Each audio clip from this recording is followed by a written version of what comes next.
৩২,০০০ প্রাথমিক শিক্ষকের চাকরি বাতিল। ২৮শে এপ্রিলের দিন সুনিশ্চিত করল হাইকোর্ট। রাজ্যের প্রাথমিক বিদ্যালয়ে ৩২,০০০ শিক্ষক নিয়োগের বৈধতা নিয়ে চলমান আইনি লড়াইয়ের ফের শুরু হচ্ছে শুনানি। কলকাতা হাইকোর্টে এই মামলার পরবর্তী শুনানির দিন নির্ধারিত হয়েছে আগামী সোমবার ২৮শে এপ্রিল ২০২৫। নতুনভাবে গঠিত বিচারপতি তপব্রত চক্রবর্তীর বেঞ্চ এই মামলার শুনানি হবে। এর আগে বিচারপতি সৌমেন সেন ও বিচারপতি স্মিতা দাসদের ডিভিশন বেঞ্চে ৭ই এপ্রিল শুনানি হওয়ার কথা হলেও ব্যক্তিগত কারণ দেখিয়ে বিচারপতি সেন মামলা থেকে সরে দাঁড়ালে শুনানি পিছিয়ে যায়।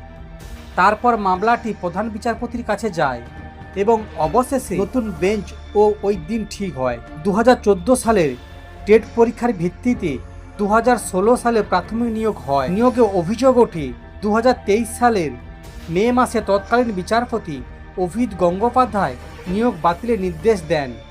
রাজ্য সরকার এই রায়ের ভিত্তিতে ডিভিশন বেঞ্চে আপিল করে।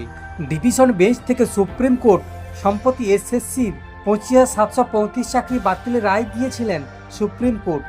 সেখানে বিচারপতি অভিজিৎ গঙ্গোপাধ্যায়ের দেওয়া প্রাথমিক রায় বহাল রাখা হয়। সেই মামলায় বলা হয়, যারা অযোগ্য বা দাগী হিসেবে চিহ্নিত তাদের থেকে বেতন ফেরত নিতে হবে, আর বাকিদের ক্ষেত্রেও চিহ্নিতকরণ সম্ভব না হওয়ায় সবাইয়ের চাকরি বাতিল হয়েছে।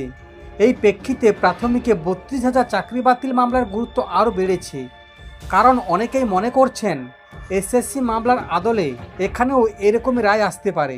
চাকরি হারানো প্রার্থীরা ইতিমধ্যেই পথে নেমেছেন। তারা নতুন করে পরীক্ষা দিতে রাজি নন।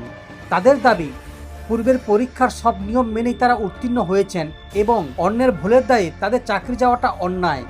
রাজ্য জুড়ে চলছে তাদের অবস্থান বিক্ষোভ। রাজ্য সরকার আদালতের রায় নিয়ে পুনর্বিবেচনার আবেদন করতে চলেছেন বলে সূত্রে খবর। নতুন বেঞ্চ গঠনের পর মামলাকারীদের তরফে আইনজীবী ফিরদৌস শামীম ইতিমধ্যে আদালতের দৃষ্টি আকর্ষণ করেছেন।